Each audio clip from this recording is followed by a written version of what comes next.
Bienvenidos a Sin Filtro, noche de miércoles, la etiqueta SF Oferta Electoral. Hablaremos de qué elementos son los que hay que cuidar, analizar y exigir como ciudadanos para tener una oferta electoral que esté en el nivel de un discurso con contenidos, con propuestas y con soluciones para mejorar la situación de nuestro país. Para hablar de este tema, tenemos en el estudio a nuestros analistas Ángel Ramírez y Ricardo Barreno. Muy buenas noches. Buenas noches. Muy buenas Comencemos con una pregunta que pareciera muy sencilla.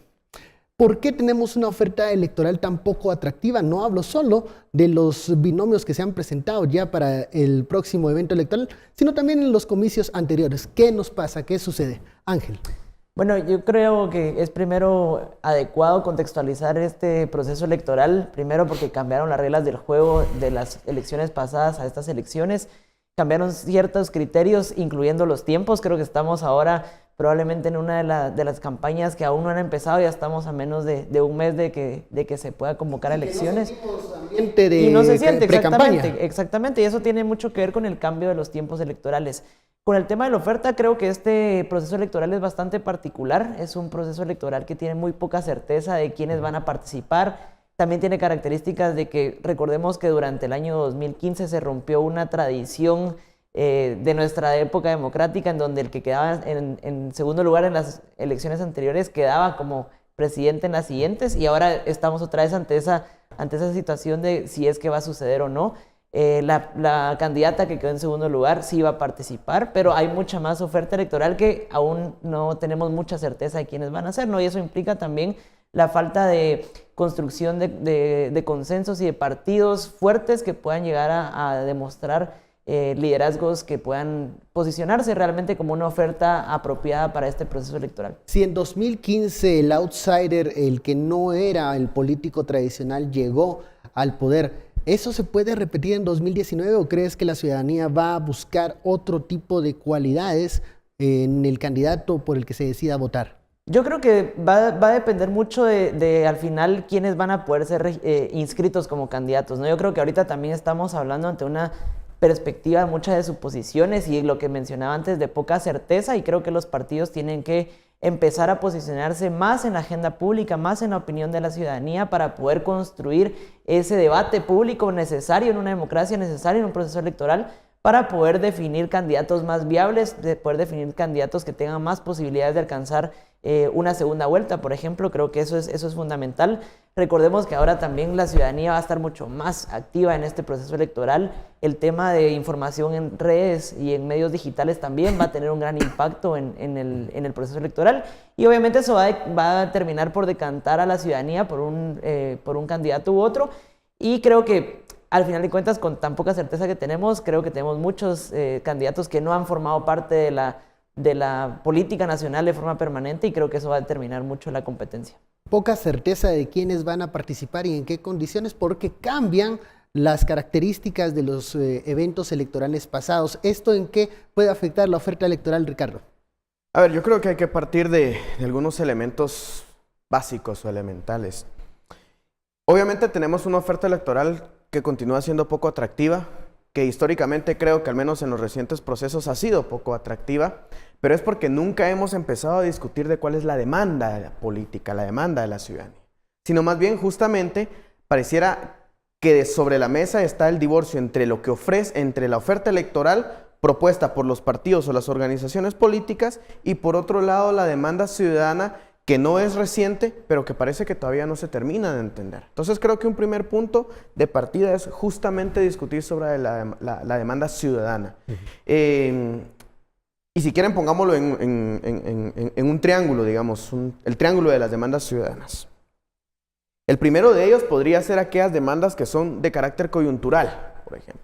Lo hemos mencionado en varias oportunidades en este mismo espacio. Demandas ciudadanas que ha logrado medir estudios como Latinobarómetro, en donde continúan por más de 10 años diciendo que las demandas que no terminan de atenderse en Guatemala y en Centroamérica se circunscriben a temas económicos y temas de seguridad.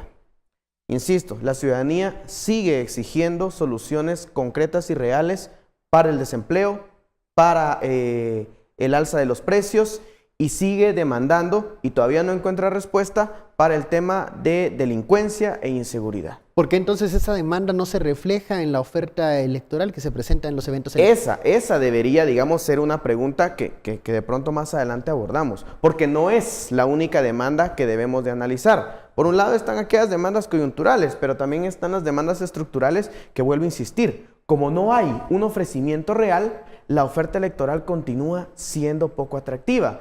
Y demandas estructurales de la ciudadanía que podríamos entender en mediciones que prácticamente ponen a Guatemala como administrativamente poco capaz de proponer políticas públicas en materia de bienestar de la persona y bienestar económico, que no permite, no existe o no pareciera existir un sistema que garantiza y promueve los derechos civiles, los derechos políticos. Entonces también hay unas demandas que no están siendo atendidas.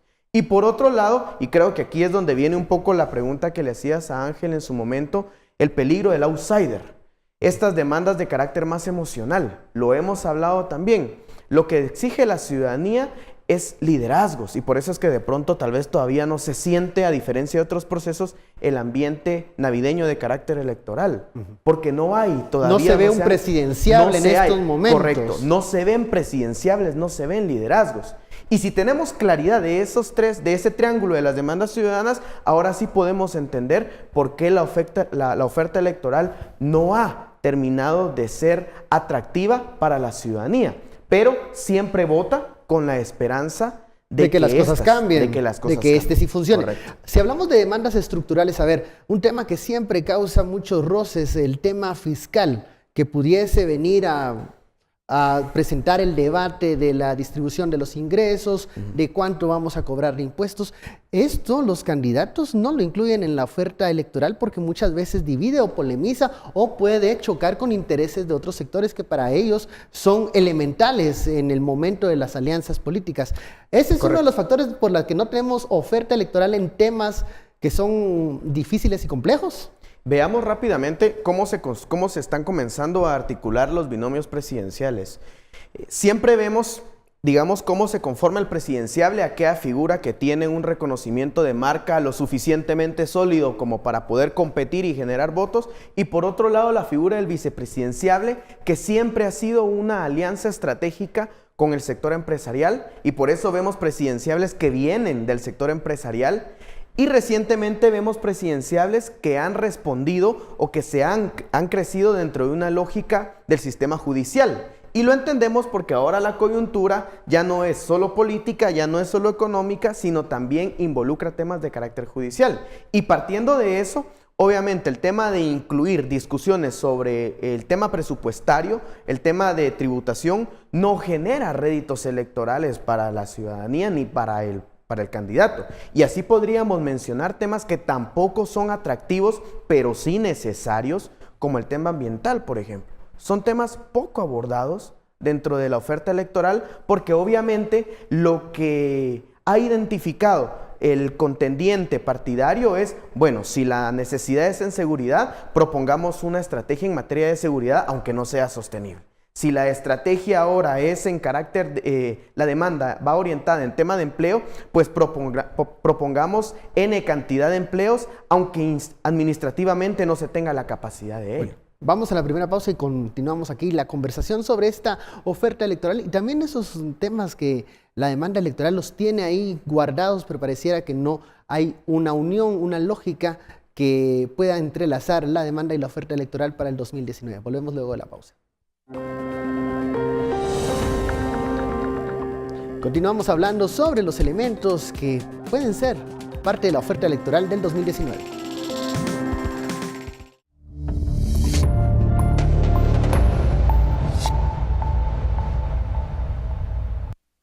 Continuamos en Sin Filtro, la etiqueta de la noche, SF, oferta electoral. Hablábamos en el bloque anterior. ¿Cuáles son esos elementos que hace que la oferta electoral muchas veces sea calificada como la misma de siempre, como poco atractiva? ¿Y por qué algunos temas son difíciles de desarrollar en algún plan de gobierno por los binomios presidenciables, por los candidatos que buscan el poder? ¿Qué elementos, aparte de los que mencionó Ricardo, hace que la oferta electoral no sea tan atractiva? No es bueno llevar a debate temas que pueden dividir, que pueden provocar algunas separaciones con alianzas que pueden luego desarrollarse en meses consiguientes a las elecciones? Yo creo que aquí hay dos elementos y relaciones de causa y efecto que tenemos que considerar.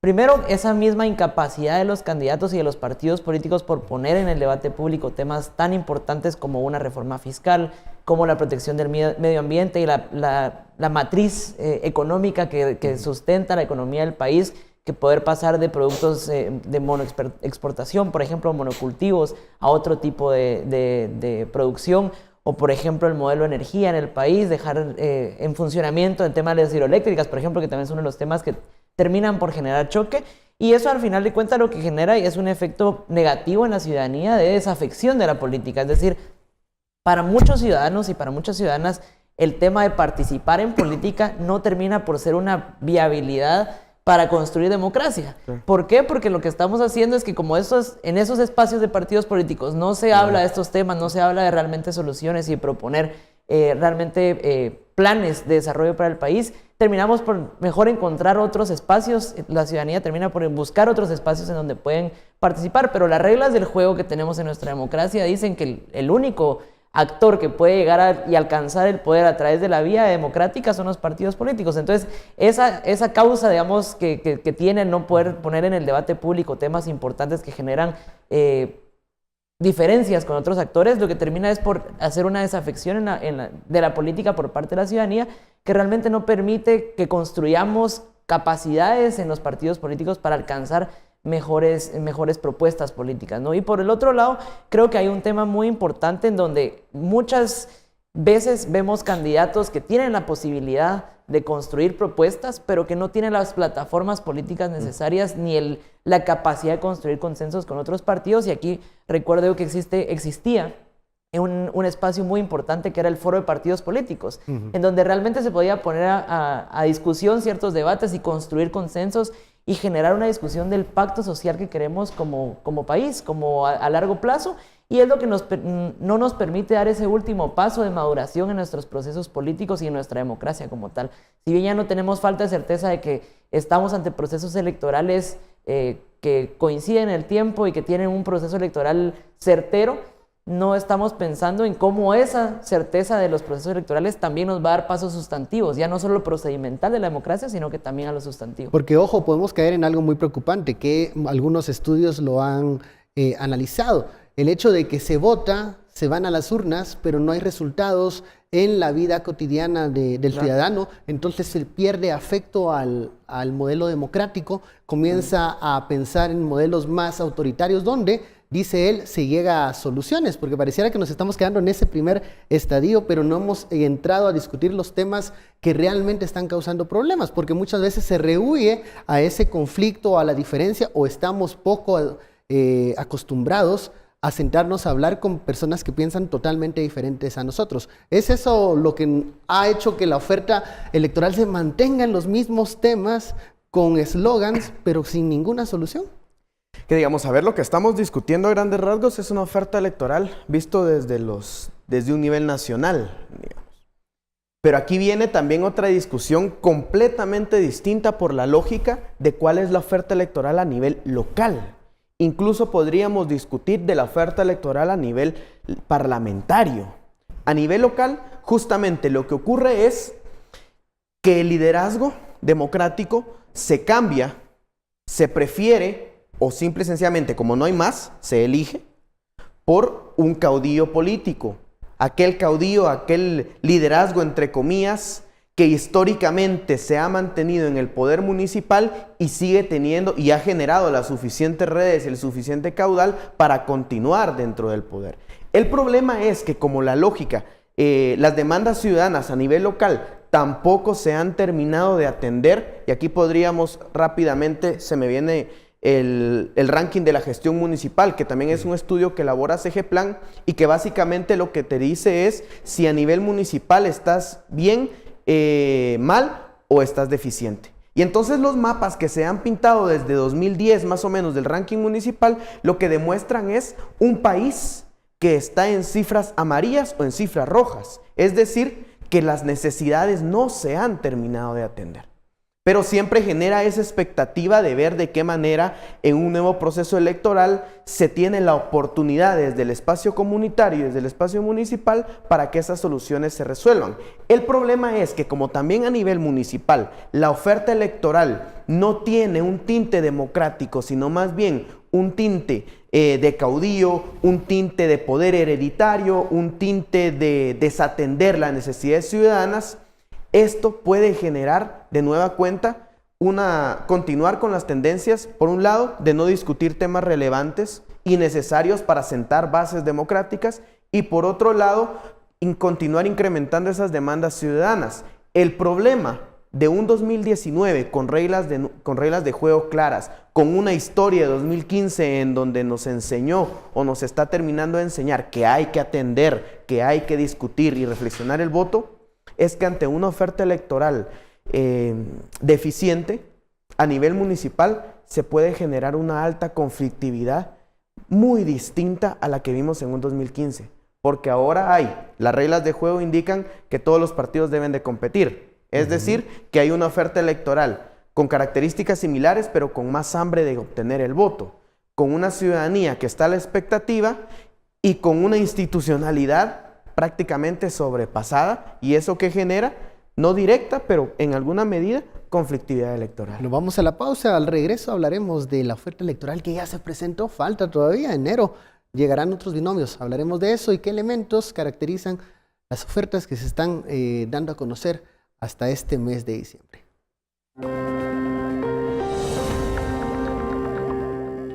¿Cómo motivar a la participación y cómo mejorar la demanda y la oferta electoral?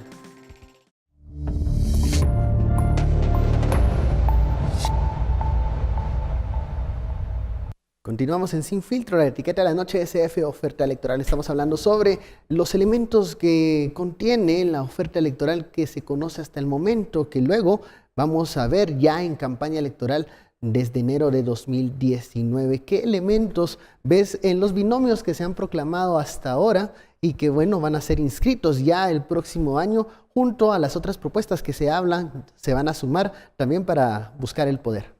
Bueno, creo que con estas nuevas reglas del proceso electoral, los candidatos también han estado un poco más limitados en poder salir a la opinión pública de forma más clara y contundente. Obviamente, si hay un temor de que puedan ser sancionados y puedan obstaculizar la participación. Y como lo decíamos, no solamente a nivel nacional, sino que también a nivel local y a nivel del Congreso. Pero creo que un punto importante es que ya hay partidos políticos que han empezado a tener sus asambleas de definición de candidatos. Creo que hay una oferta electoral aún que le hace falta mucho por llegar. Creo que vamos a tener muchos candidatos de nuevo. Es una característica particular del sistema de partidos políticos guatemalteco, el sistema electoral, un multipartidismo bastante grande y fragmentado. Muchas veces los partidos políticos nos damos cuenta que les cuesta mucho crear coaliciones y alianzas que les permitan obtener una base electoral mucho más grande. Y hablamos de personas que han estado en la discusión pública relativamente activos. Por ejemplo, Julio Héctor Estrada, que se menciona para el partido Creo, por ejemplo, que fue ministro de Finanzas del presidente Jimmy Morales. Roberto Arzú, que luego salió después de la muerte del exalcalde Álvaro Arzú, sale, digamos, que también a la discusión sobre qué posibilidades tiene él con el partido Podemos, que es un partido que también es nuevo, digamos, en imagen, pero que ha venido a las bases del movimiento reformador. Luego tenemos a una candidatura como la de Telma Aldana, que aún está sin certeza de cuál es el partido que la va a acoger y que va a ser partícipe ella. Tenemos otros candidatos que son de menor tamaño en los partidos políticos, pero que de igual manera se han ido sumando a la discusión, y eso es el punto de lo que mencionaba anteriormente. Esa falta de certeza también tiene un impacto importante en la ciudadanía porque no le permite empezar a conocer cuáles son los posibles candidatos a los cuales poder empezar a conocer e investigar para saber cuáles son sus propuestas. Y esa falta de certeza también ha producido binomios presidenciales que en este momento no sabemos qué postura tienen de temas controversiales o temas coyunturales, porque temen que el Tribunal Supremo Electoral los sancione. Pero entonces, ¿cómo vamos a formar un criterio de qué es lo que piensan o qué posturas tienen en momentos claves? Estoy hablando, a ver qué pasa con el tema de las visas.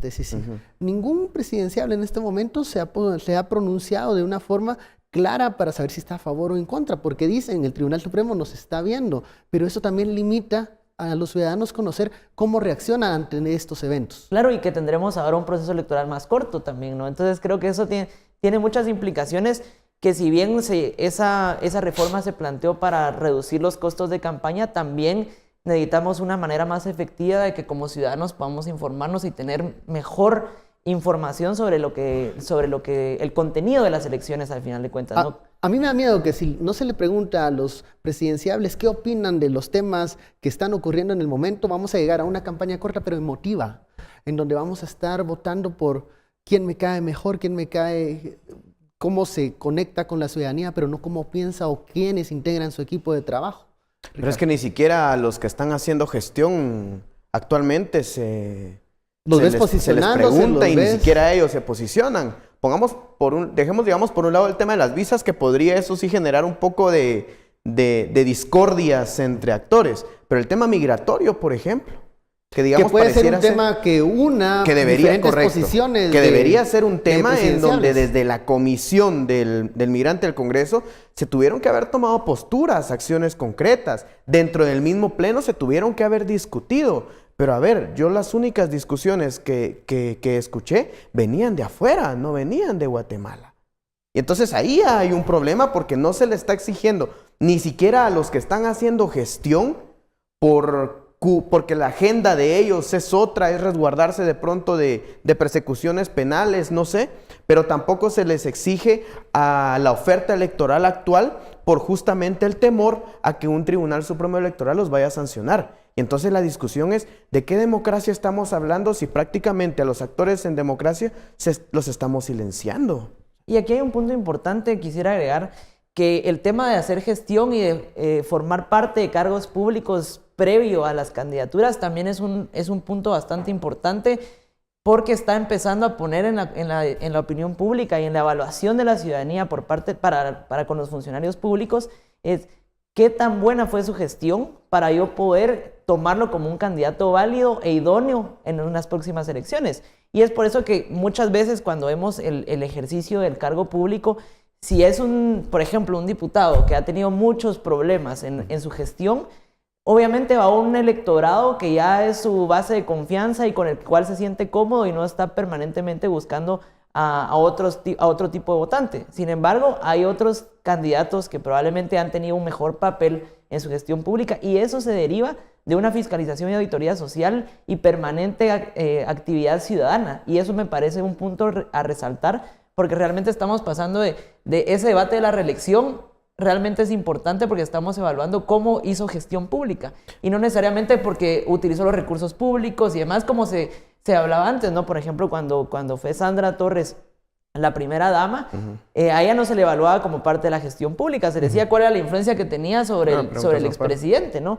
En cambio ahora tenemos, por ejemplo, a personas como Tel Maldana, a la cual se le está evaluando por su calidad en la gestión pública y eso le genera réditos o le genera posiciones en contra. Pero lo que se está haciendo es partir de una base de fiscalización ciudadana sobre una gestión pública que te permite tener criterios más oportunos de evaluación de los candidatos. Vamos en la fase de conclusiones, Ricardo. Pero es que vuelvo a insistir y mi conclusión va, no sé si sea conclusión o reacción, pero es que estamos hablando de una oferta electoral a nivel presidencial, pero es que hemos entendido que la gestión pública en Guatemala no pasa necesariamente por lo presidencial. Y en lo municipal y legislativo, desafortunadamente, el sistema continúa, creo yo, privilegiando a actores tradicionales. Vamos a ver justamente un Congreso de la República con los mismos diputados, pero ya no compitiendo por el distrito de Quetzaltenango, por poner un ejemplo, sino ahora compitiendo por el distrito de Zacapa. ¿Por qué? Porque el mismo sistema se los permite. Vamos a ver a nivel municipal corporaciones, creo yo, relativamente similares. ¿Por qué? Porque a nivel municipal continúa pesando el caudillo con recurso económico y con recurso de la continua reelección, ¿no? Y entonces estamos, lo que hemos discutido en varios momentos, ese círculo perverso de la oferta electoral, porque el mismo sistema no genera válvulas que permitan el fortalecimiento de los liderazgos que en el Congreso deben de haber, pero es que están ocultos. ¿Por qué? Porque el mismo sistema los invisibiliza por la presencia estratégica de otros con fines de seguro perverso, ¿eh? Conclusiones acá, Ángel. Yo quisiera dejar como conclusión que estamos ante un proceso electoral que realmente las nuevas reglas del juego están moldeando a la oferta electoral también. Y eso es importante por dos razones fundamentales. Primero, porque lo que estamos viendo es que estamos teniendo en la palestra de lo público un debate mucho más rico sobre la idoneidad, por ejemplo, de los candidatos. Esta situación no pasaba antes porque veíamos que se hacía campaña con muchísimo tiempo de anticipación, los partidos realmente no se veían sujetos a las normas electorales, a la fiscalización. No tenían por qué dar a conocer a sus financistas, por ejemplo. Exactamente. Ahora y eso es una evolución positiva de las nuevas normas del proceso electoral. Y por el otro lado, creo que también existe un miedo por parte de los partidos políticos para irse posicionando en esos temas y porque hay una demanda ciudadana también mucho más exigente ahora. Y eso me parece fundamental. Concuerdo con Ricardo que tenemos que ir a otros niveles más cercanos y sentidos para la ciudadanía. El nivel local es fundamental para las condiciones diarias de la ciudadanía guatemalteca. Y también, obviamente, creo que es una evolución del año 2015 para acá.